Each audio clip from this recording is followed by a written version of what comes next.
At the funeral of her mother, the protagonist stood before family and friends, expressing her gratitude for their presence. Her mother's passing had been peaceful, and her body lay serenely in the casket. As the daughter gazed at her mother's lifeless form, her eyes were drawn to a necklace her mother wore, a piece of jewelry that seemed to carry a hidden significance. After returning home, the family began sorting through the mother's belongings. It was during this process that the protagonist discovered a note her mother had left for her. At that moment, she didn't fully understand the meaning behind it. Her daughter, however, was acting strangely. She refused to sleep in her bed, often sneaking away to the small wooden cabin. She had a disturbing habit of cutting off the heads of injured birds she found and bringing them home to make crafts. A strange, eerie aura seemed to follow the girl, constantly hovering around her. Meanwhile, her son was also troubled. In class, he leered at his female classmates, and after school, he would retreat into the house to smoke opium. The protagonist, having inherited her mother's artistic talent, was a micro-sculptor. After her mother's death, she joined a support group where she confided in others about her family's history. She revealed that her mother had suffered from multiple personality disorder, that her father had starved himself due to his mental illness,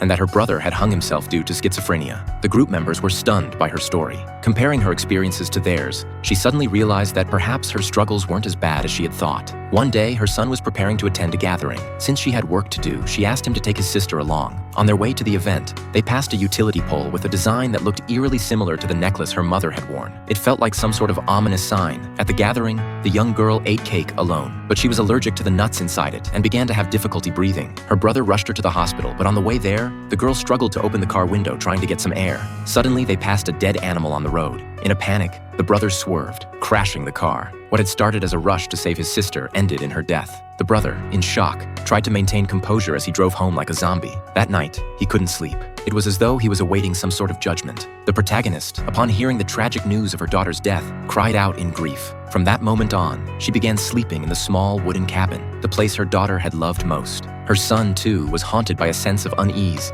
often feeling dizzy or suffering from heart palpitations. The family, save for the father, seemed to be slowly losing their sanity. Devastated by the loss, the protagonist returned to the support group. On her way there, a woman stopped her. Initially, the protagonist was wary of strangers, but when she heard that this woman's son and grandson had both passed away recently, she felt a sense of kinship. They exchanged phone numbers, and later when she returned home, the protagonist found herself unable to sleep. She often found herself drawn to the little cabin where her daughter had spent so much time. The next day, she met with the woman, who listened to her tragic tale. It was revealed that the woman suffered from sleepwalking and had nearly burned her son to death years ago. The name of the film was Hereditary.